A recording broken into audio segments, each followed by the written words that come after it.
Do you have any superstitions? Not a lot, no. I never... Whoa. I guess I have to reevaluate that.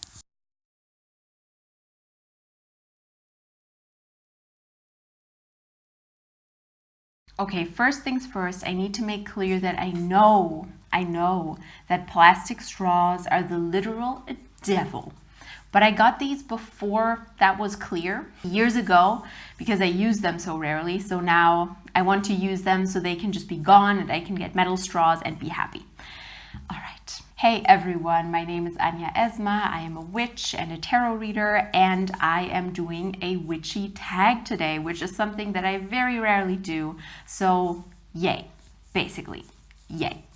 I am doing Little Cosmic Crows Get to Know Your Witches tag. And I'm hoping that this is going to be a lot of fun. It should be, but I should get it on because there's like 15 questions and I ramble. So I'm just going to jump right into it. If you don't know me yet, take a look at my other videos, Patreon, Instagram, whatever, and you will know who and what I am. So the first question is, does your sun sign portray you correctly? If not, do your other planetary signs. If you are a subscriber of my channel, then you will know that my sun sign, yeah, it's pretty accurate. I'm an Aries, and I know a lot of people mistake me for an air sign because when you see this YouTube side of people tend to generally assume that I talk this much in real life, which is the opposite of what I do. So they think I'm an air sign, but anyways. So Aries, yes, absolutely. When I was a child, I was extremely quiet, so I never understood why I am an Aries and how to relate to it. But as I am growing up and as I am shedding the chains of society's expectations and the chains of inauthenticity that we put upon ourselves, I am more and more coming into my own and am realizing that Aries does kind of fit me well. I'm feeling very extra right now, in case you can't tell. This video is a little bit weird. If you find me through this video, you might want to watch my other videos because I'm different. And this isn't alcohol, before you ask. I'm just in a mood right now because I'm happy to finally do a witchy tag, and I'm happy that I discovered this cute witch who made this tag through Ashley Adulting. Actually, she's the one who put me onto it. But anyways, so yes, I can be impatient. I can be controlling as well. That is my Virgo ascendant probably. My Scorpio moon really reflects my spiritual depth, my search for deep knowledge, my search for meaning, and also kind of guiding others. That's kind of the Aries coming back in, the whole emperor vibe if you're into tarot. Yeah, so that's basically what that is. And I'm doubting my decision to drink carbonated water right now because I really have to burp. But anyways, so yeah, I'm an Aries and I'm proud of it, finally. I have felt misunderstood and many things as an Aries because we are intense people, we are fiery people. Amongst the fire signs, we can be the most, what should I call it? Maybe just impatient, bulldozing through other people, ignoring other people's opinions and all of the nice things that people say about Aries. And I wouldn't say that all of those are true, but I can definitely see how they are within me and how I relate to the world in a very intense way, and especially as far as opinions are concerned.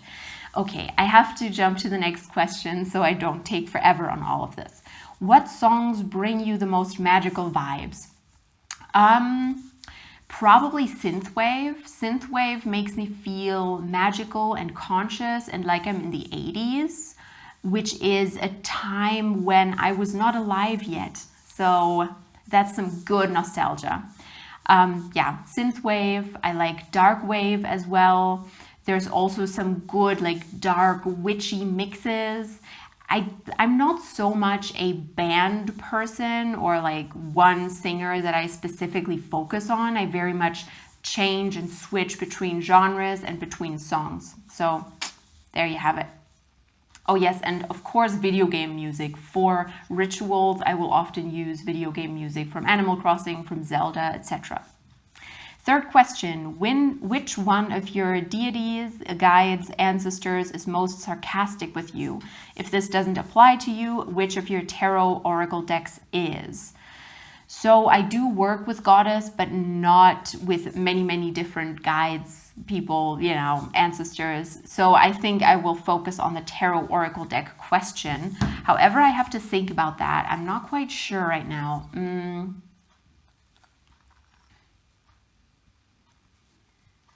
Yeah, I'm just looking at my decks and I'm not sure. I do have a deck by the artist that made the Final Fantasy artwork, Yoshitaka Amano, and I think his deck was the closest to, when I did the first deck interview with it, I knew that that deck wanted to be famous. That deck had a lust for camera and had a lust for, like, I don't know. I know this sounds right now like I'm projecting myself onto the deck, but that's really not how I am at all. And the deck was just, I knew that having spent so much time in the basement, because no doubt the way it smelled, it came from a basement. It was printed in the 90s, so it probably spent like 20 years in someone's basement, and I could tell that it wanted to step forward and get out into the world. So it was a very a very honest deck. So I think that's kind of the answer to the question. I do have specific decks for specific purposes, definitely. All right, the fourth question is, biggest witchy mess up or misinterpretation? Gosh, that is a good question. I think I would say when I still thought that other people couldn't read tarot cards for me and I could only read them for myself because it is all down to my knowledge, my subconscious, my unconscious, my psyche. That was a strong belief I held. So I did not respect the fact that there are other factors at play. Now that I have worked with tarot for a long time, I do know that there is something more than just my subconscious mind speaking to me through the tarot cards. And however you frame that, whatever you call it, whether you call it goddess, spirit, aether, akasha, whatever connects all of us, magic, it is there. And if you have felt it, you know that it is there. And I think that this experience completely changed my mind about tarot and about whether other people would be able to read tarot for me, which is why I have gotten guidance from other tarot readers and very much enjoyed it. So I'm glad that I kind of got that misconception out of the way very quickly in the beginning of my practice. Would you write a book on your craft spirituality? Why? If you already have, what were your challenges in doing so? I have not, but I have definitely considered writing a book specifically about tarot. I am from Germany, I am German, and there aren't a lot of new tarot books in Germany written by German authors. And one of my friends actually put me onto this, one of my very dear friends. I hope that I'm not messing up the microphone. And it's true. The landscape is barren. There's all of these 80s, 90s texts, but not much German about tarot. So I think maybe that, because I feel like I have the capability for that, certainly, and writing is a strength of mine. But, I mean, I could also imagine writing a book about witchcraft in general, or at least my approach to witchcraft. I wouldn't want to write like a basic book, you know. I think there are enough of those out there, enough modern ones out there. I think it would more be my approach to it, which kind of takes psychology into account as well, and kind of has a psycho-spiritual approach. And that would be fun, especially in combination with tarot and other practices that I use in order to make my life feel conscious and meaningful and intentional and be tuned into what I am doing and what my life purpose is. So yeah, Writing a book about that whole jazz is maybe in the future. Question 6. If someone wanted to summon you to their circle, what 5 items would they need? This was the question that I thought about the most before doing this. I didn't make up answers for the questions, which is already weird for me. Virgo ascendant, I always have to have everything prepared. But with this one, I was thinking I'll do it spontaneously. But the 5 things, that's tough. A piece of jewelry, a piece of beautiful jewelry, handcrafted, if you can. Handcraft me a piece of jewelry and I'll come to your circle. Maybe my husband's pasta sauce with pasta, spaghetti specifically. Very spicy, lots of chilies, homegrown by my husband. This is going to be hard to obtain. Maybe a nice plant, maybe a nice candle. This is a very materialistic question and I'm struggling. Okay, gin tonic. You could also have a gin tonic prepared for me when you summon me. If I go to someone's house, how would they make me happy? Pasta, jewelry, either gin tonic or wine cooler if you want to have fun. Let's just leave it at those 3. Try and summon me and we'll see if it works. If not, the other 2 are secret and you have to figure them out yourself. Okay, the 7th question. If you were a ghost, what place would you haunt? Ooh, that's a good question. Depends on how I died. Maybe I'd haunt the place where I died. I think I'd be in California. I could probably enjoy myself as a ghost in California. What is the funniest way someone has reacted to finding out that you're a witch? People didn't react so funnily to that. And mostly, I don't outright tell people like I'm a witch because they just kind of figure it out. They kind of notice it. I do tell people that I read tarot, however, and that is how they kind of catch on to the fact that I am on a spiritual path and that it may go in the direction of witchcraft. But people are pretty chill about it. I think the funniest thing was when someone was talking about someone else's channel and they were like, she calls herself a witch. But she didn't seem like a witch. She didn't seem evil or anything. And I was like, I consider myself a witch. And the person was like, oh.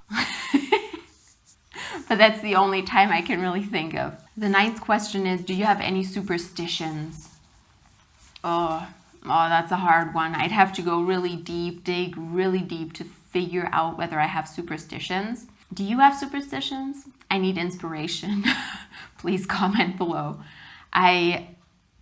Not a lot, no. Nothing about black cats being evil. I mean, I am a divinatory person, divination methods and paying attention to the symbols and the signs around me is an important part of my practice, but I don't think that's necessarily superstitious because I never... Whoa. All of my books literally just fell over as I was talking about how unsuperstitious I am, and I'm really scared right now. Okay. Nothing bad happened. We will carry on.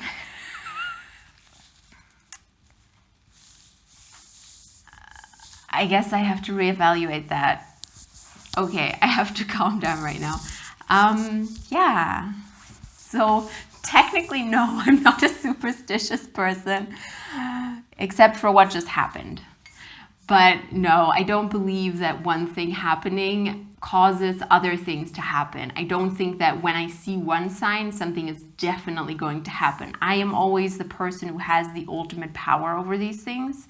So no, I don't think that one thing logically follows another and there's nothing I can do, The 10th question is, if you could possess any fantasy magic, what would your power be? I was thinking about this too. I'd like to fly, definitely. I really like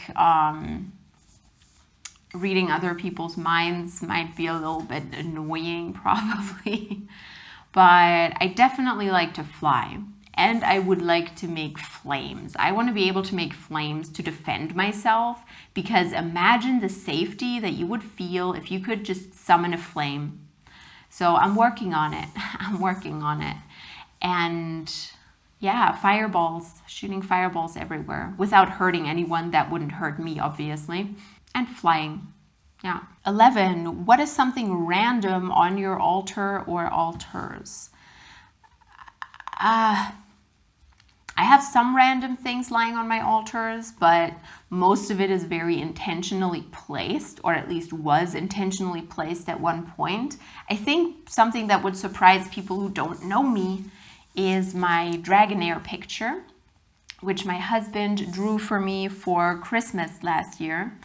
And it is on my altar and I love it, and I can kind of see my reflection in it as well. So sometimes it doubles as a mirror. I know many people use mirrors in their practice for mirror work. Mirror is a hard word. And yeah, so that Dragonair might be surprising to some. So I think that is what people would perceive as random when they look at my altar and not understand what that is doing there. And the rest of it is mostly placed intentionally, I would say, on my working table as well as altar. It's my sacred space and working table kind of for anything spiritual. Okay, the 12th question. If one of the YouTubers you watched was a genie and they could grant you 3 wishes within their power, who would it be and what wishes? Can't be for more wishes. I guess what confuses me about this question is, if it's a genie, it can do anything anyway, right? So why would it have to be a YouTuber that I like? But it would probably be Kellyanne Maddox, because I really, really want to meet her, because I have had a lot of wonderful experiences with her. Watching her work as well as working directly with her has been incredibly powerful for me, and I just love her as a human being, honestly, and I'd love to meet her. As far as wishes go, within her, it says within her power. What is within her power? Probably anything. This question confuses me. I'm not sure, honestly. I should have probably thought about that more. I'd want her to write a book. I know that's a very selfless wish, and I know she is working on it. A book and a tarot deck. If I get that from her, I'll be a happy person. So yeah, those are my 2 kind of selfless wishes. And of course, I'd want like a session with her, be with her personally and chill out with her, have some cool experiences with her. So yeah, I think I'll go for that. Okay, 13. If you could instantly become an expert in any part of your craft or spirituality, what would it be? Whew. I think with tarot, I don't want to call myself a super duper expert, but I feel like I'm well on my way there. So I don't feel like I would wish for that, because I've already worked for that. But I think occultism, because while it kind of scares me what used to happen, you know, in the past with like wizard wars and stuff like that, while that kind of scares me, I would like to know about it. I would like to know in general any occult practice, because I'm very much into structures. I learn about magical theories a lot and understand the structures and the thought processes behind them. And I'd like to just have all of that knowledge already and be an expert on all of the different mental structures that people have, all of the theories, magical theories that people have. That would be awesome. And maybe also just be an expert on anything that Carl Gustav Jung, C.G. Jung, in case you know him, you probably know him, you know, if you're into shadow work and tarot, you probably know him. Be an expert on anything he has done. And I'm already kind of on my way to working on these things, but yeah. And be a very good spiritual counselor. I want to be a good spiritual counselor. which I'm also on my path to being, as all of us. I don't think there is one expert who is the ultimate counselor, you know what I mean? So just walking that path and being on it, making my experiences, that's my wish, I guess. When you die, what do you think will happen to you or your soul? I will say one thing. I very much liked what Azura Dragonfeather said in one of her Instagram live videos, I think. She said that she believes that whatever you believe happens to you. And if she believes that the earth is an egg and it will hatch into a dragon at some point down the line, and she will turn into a dragon, then that is what is going to happen. And I quite like that approach, that whatever you believe happens. I do believe kind of Final Fantasy VII-esque into not necessarily a life stream, but definitely an energy that surrounds all of us. Akasha, did I say that earlier? Yeah, I think Aether, you know, something that surrounds and connects all of us, and that we go back to that. Personally, I think that there is such a thing as a higher self, and that I will remember as soon as I die, or when I'm in the process, I will remember past lives that I have had, past experiences from past lives that I have had, and I will know what the lessons were that I learned in this life, and then move on to the next life. So I do believe in being reborn and going through life cycles in order to ascend your soul or ascend your highest self, whatever you want to call it, by making experiences on the physical realm. So when I die, I will move on to the next life, but I think after a little break. Like, my soul needs to chill out a little bit and be with the souls of the people that I love, and kind of go back to that big connected consciousness where I realize that the souls of the people that I love have been connected for millennia and stuff like that. That is what I believe. The last question is, where do you see yourself spiritually in the next 5 years? Ooh, these questions are hard. You know, there's something that Shan Booty said that I really liked. She's also a YouTuber.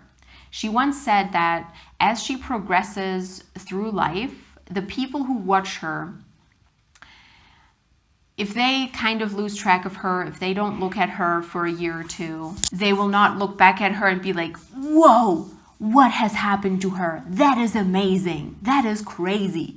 But rather, they would look at her 3 years later and be like, yeah, that makes sense. She was doing this 3 years ago. She was that far ahead 3 years ago. So it's logical that she would be at this place now. You know, I've always grown very organically, and that's what I see happening in the next 5 years. That I may not have like huge mind-boggling things happening to me and that completely change me, because that hasn't happened to me in the past usually either. I grow very organically and naturally without huge shifts and fragmentations in my growth. It's more steady and safe, you know. And I feel like, I mean, of course, there have been dramatic events and everything, but I'm not shaken to the core by them.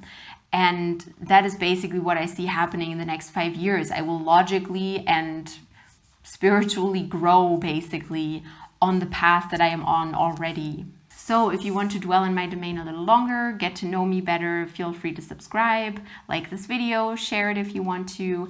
And also, I want to thank you for watching. I have a Patreon, I have an Instagram where I talk about my own methods of living a conscious, intentional, witchy life with tarot and all the good things. So join me there if you want to, and I look forward to hearing from you.